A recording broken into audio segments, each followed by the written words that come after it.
फिर से नींद उड़ी है, क्योंकि पिछली बार भारत ने जब मॉक ड्रिल का ऐलान किया था उसके एक दिन पहले ही पाक के आतंकी ठिकानों पर हमला कर दिया था और अब एक बार फिर से सीमावर्ती राज्यों में मॉक ड्रिल का ऐलान किया गया है।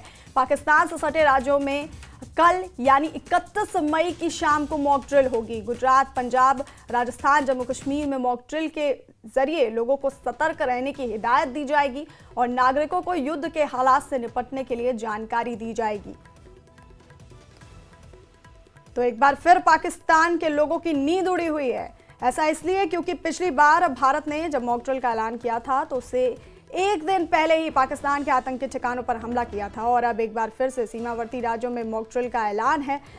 पाकिस्तान से सटे राज्यों में 31 मई यानी कल की शाम को मॉक ड्रिल होगी। गुजरात, पंजाब, राजस्थान, जम्मू कश्मीर में मॉक ड्रिल के जरिए लोगों को सतर्क रहने की हिदायत दी जाएगी और नागरिकों को युद्ध के हालात से निपटने की जानकारी दी जाएगी।